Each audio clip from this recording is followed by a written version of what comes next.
Welcome, everyone, to the NewVision, OldWays podcast, a greatly ambitious journey of discovery where we can all learn to live better, mentally healthier, and more fulfilling lives. If you're just discovering us, feel free to go back and take the journey from the beginning. And if you're already a NewVision, OldWays fan, welcome back and enjoy Season 4. And now, here is your host, Tony Marinaccio. You are listening to NewVision, OldWays, the podcast that explores timeless wisdom for the modern mind in a fun, relaxed, and most important, interactive way with you, the listener. I am your host, Tony Marinaccio, and let's get the episode started. Welcome, everyone, to the NewVision, OldWays podcast, and I am so excited to have you be a part of this great series about creativity. And in the first episode, I set the stage by looking at how critical thinking, cognitive reappraisal, and risk all play a major role in helping us develop our creative side. I know being creative for many of us isn't always an easy process, and believe me, I know that for a fact. So life can throw many challenges at us, and that bright creative energy that we all have may be darkened by all the busy, difficult, and stressful things in life. That is exactly why these episodes are so important. Letting our creative side resurface will help us in every aspect of our lives and let us live a more fulfilling and happier life. In this episode, I want to explore how managing our fear of risk along with rewiring our brains can and will get those creative juices flowing again. Being creative is a skill that is underappreciated, underutilized, and in many cases, ignored completely. Let's get back in touch with who we really are and bring back the joy of thinking creatively. So, without further ado, let's begin episode 33, Creative Thinking, It's Critical and Deserves Reappraisal, Part 2. From the time we're children, we're wildly creative growing up. Children don't have a problem coming up with new ideas. Ask a 4-year-old what they want to be when they grow up, or what's the most important thing in life. You'll see what I mean. Picasso said it this way: all children are born artists. The problem is to remain an artist as we grow up. But what happens to us as children to stop taking risks? What kills that creativity? It's hard to find a better answer than from Sir Ken Robinson and his famous TED Talk. My contention is all kids have tremendous talents, and we squander them pretty ruthlessly. I had a great story recently, I love telling it, of a little girl who was in a drawing lesson. She was 6, and she was at the back drawing, and the teacher said this little girl hardly ever paid attention. And in this drawing lesson, she did. And the teacher was fascinated. She went over to her, and she said, "What are you drawing?" And the girl said, "I'm drawing a picture of God." And the teacher said, "But nobody knows what God looks like." And the girl said, "They will in a minute." Kids will take a chance. If they don't know, they'll have a go. Am I right? They're not frightened of being wrong. Now, I don't mean to say that being wrong is the same thing as being creative. What we do know is, if you're not prepared to be wrong, you'll never come up with anything original. If you're not prepared to be wrong. And by the time they get to be adults, most kids have lost that capacity. They have become frightened of being wrong. And we run our companies this, by the way. We stigmatize mistakes. And we're now running national education systems where mistakes are the worst thing you can make. And the result is that we are educating people out of their creative capacities. If you think of it, the whole system of public education around the world is a protracted process of university entrance. And the consequence is that many highly talented, brilliant, creative people think they're not, because the thing they were good at school wasn't valued or was actually stigmatized. Without taking risks, we never come up with anything original, which means creativity requires risk-taking. It isn't for the weak, it isn't for the timid. Creativity thrives in the lives of those who are courageous risk takers. That was the Reverend Joel Pelsu introducing Sir Ken Robinson, a British author, speaker, and education advisor who unfortunately passed away in 2020. But the points he made there are so very important, mainly the fact that creativity can thrive in a child merely because at a very young age, we don't care how wrong we could be. So our vision of what is possible is infinite. We don't see or understand the obstacles that may be in front of us, only the possibilities. Our imagination can run wild and we can envision anything we want because we simply do not know any better. It's the old saying, ignorance is bliss.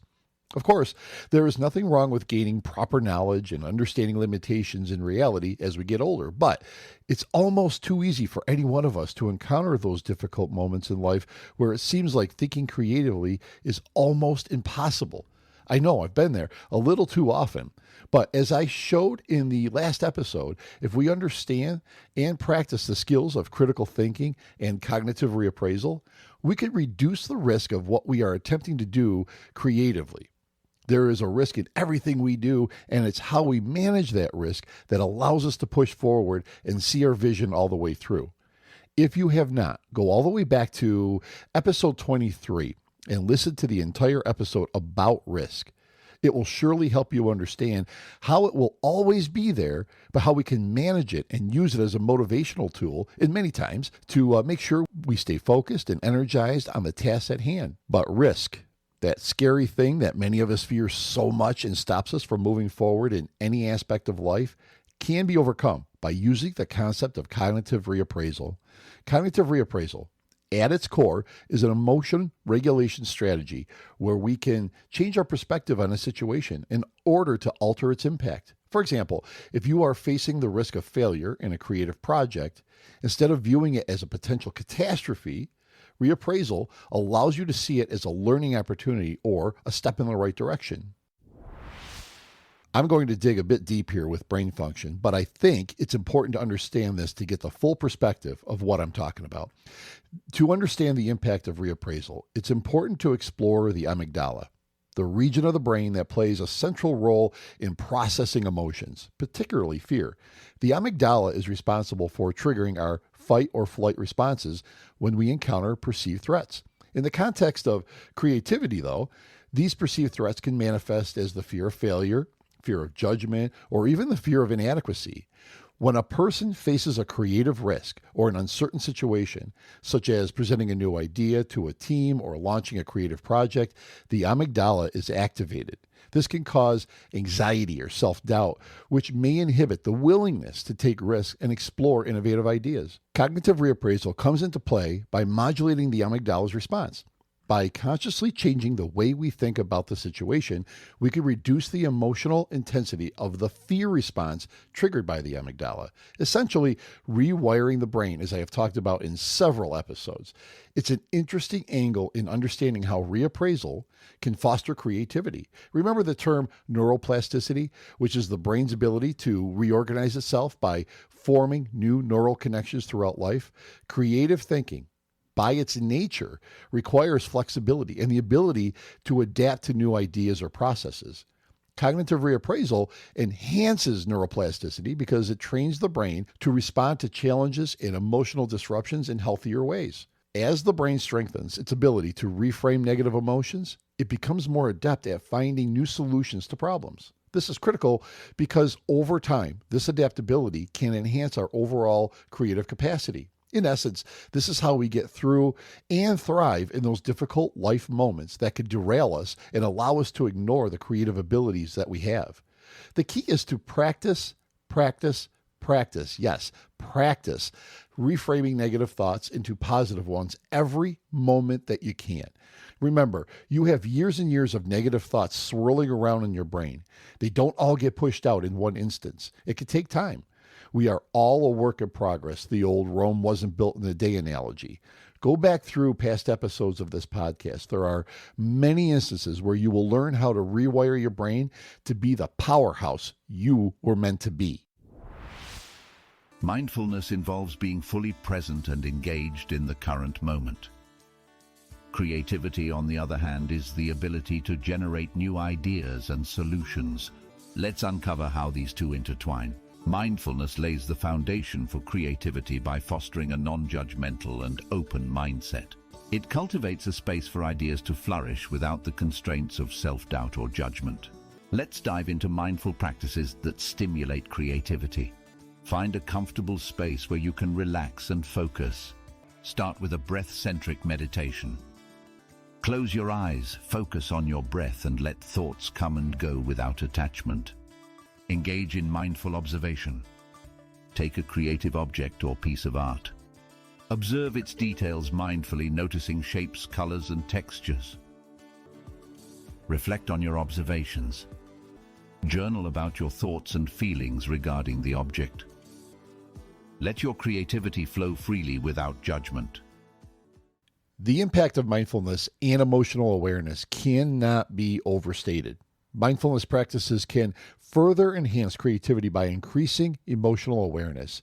As the previous clip mentioned, mindfulness involves observing your thoughts and feelings without judgment, which enables better emotional regulation. This heightened awareness, combined with reappraisal, allows the brain to become more attuned to subtle emotional shifts, promoting a state of mental clarity that is conducive to creativity.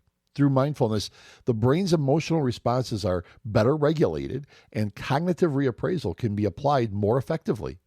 This allows individuals to approach creative risks with a clearer, more open mindset, reducing the emotional blocks that often hinder creative thinking.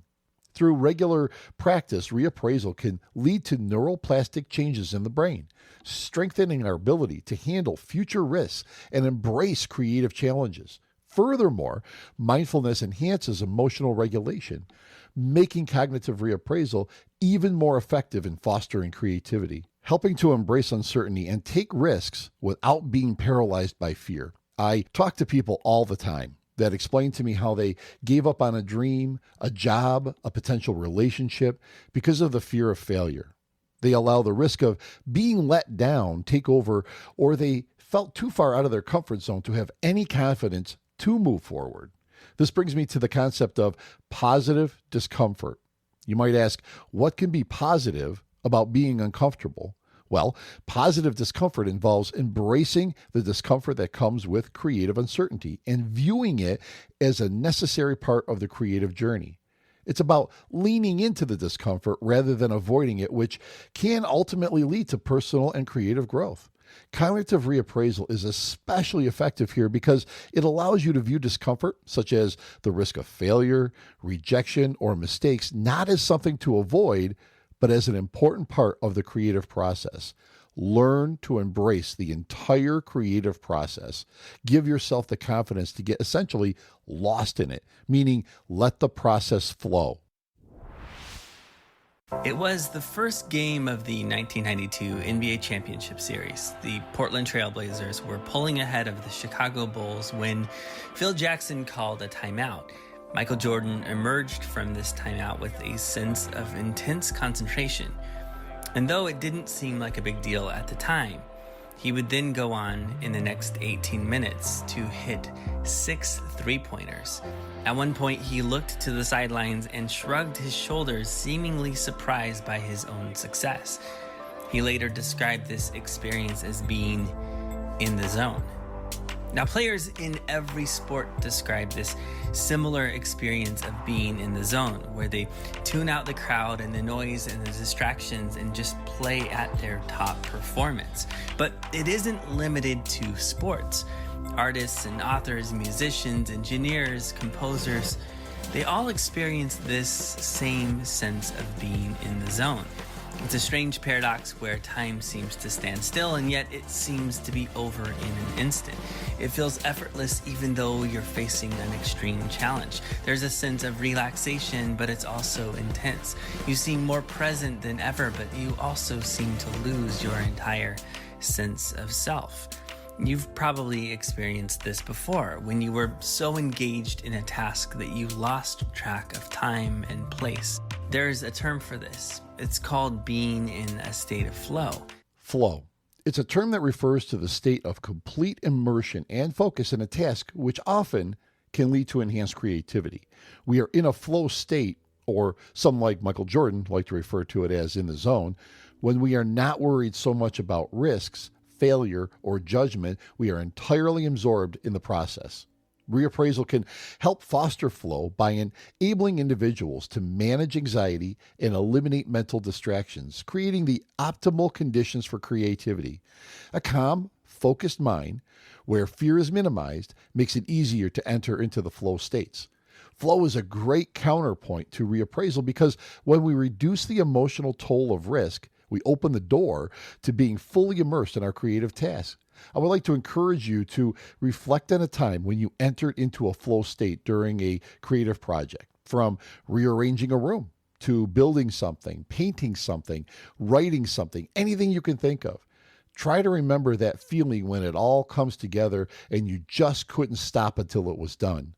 No matter how tired you might have been, I love that feeling. I love the focus it brings and the heightened sense of accomplishment I feel when the task is complete, almost akin to a runner's high. And that's what I hope we all feel more often than we are. And we can do it. We just have to allow ourselves to get to that feeling more often by using the skills we have gone over in this series so far and throughout the New Vision Old Ways podcast. You can get that feeling by allowing yourself to include another concept that I spoke at length about in episode 22 especially, is having a growth mindset. Creating growth plays a significant role in how we approach challenges in creative work. A growth mindset is the belief that abilities and intelligence can be developed over time through effort and learning. When you have a growth mindset, you are more likely to embrace failure or setbacks as opportunities to grow rather than as evidence of some sort of incompetence.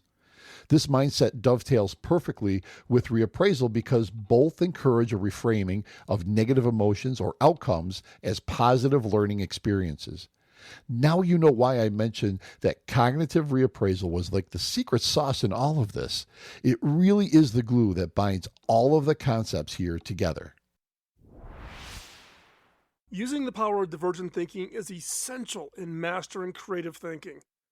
Divergent thinking is the centerpiece of creativity. It is what allows individuals and teams to generate multiple, massive numbers of ideas and solutions to a specific problem or an opportunity that has presented itself. It diverges from linear thinking, which seeks to find the one correct answer.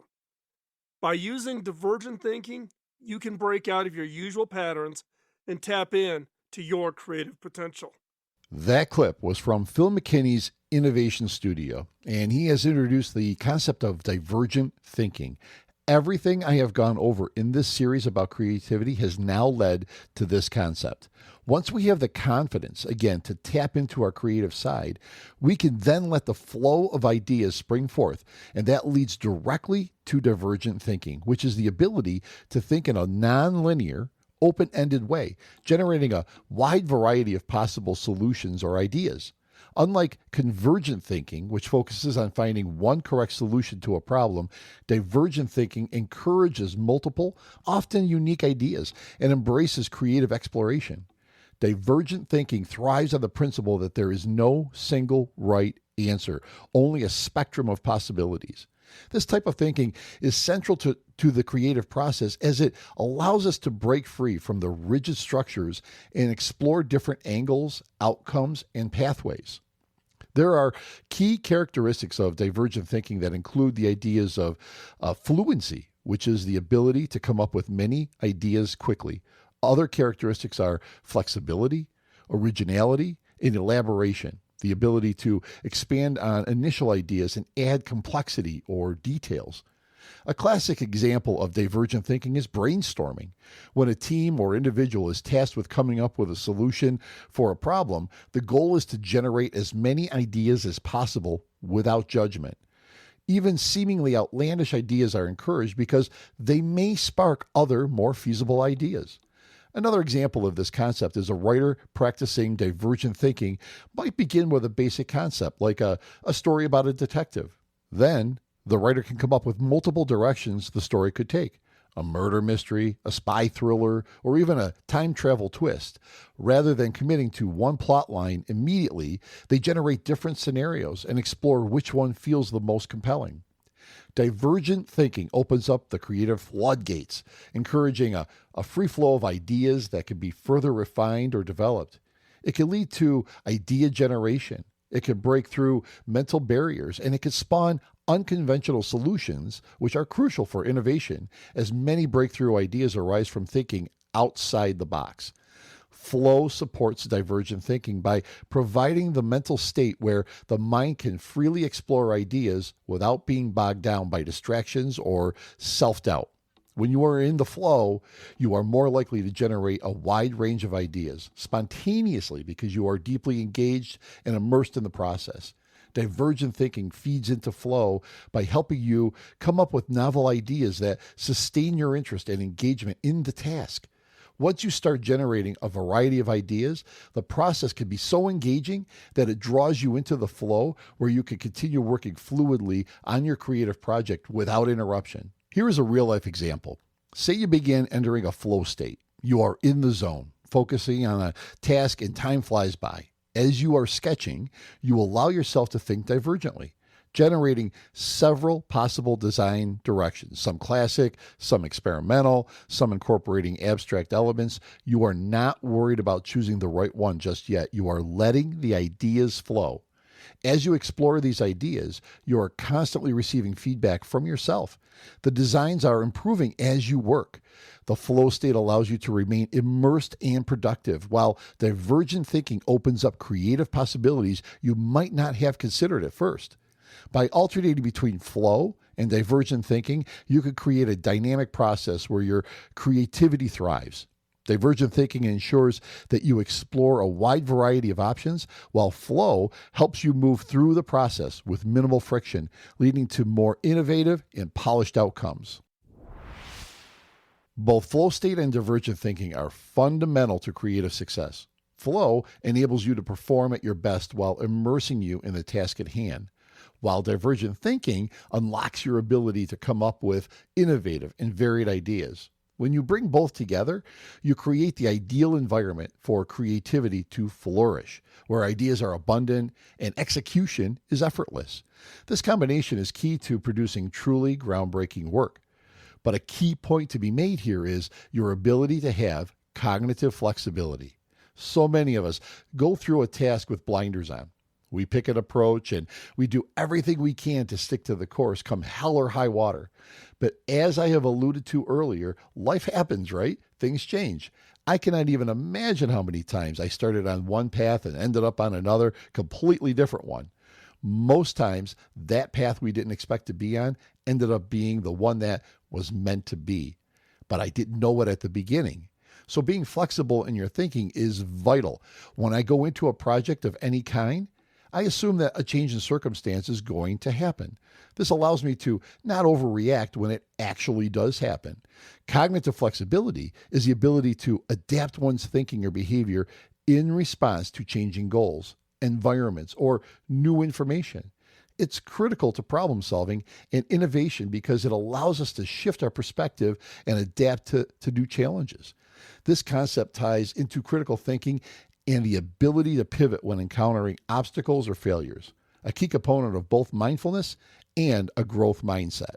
I structure this entire podcast in a way that many of the initial episodes set the stage to various concepts that tie superbly into all of these subjects that I'm going over now.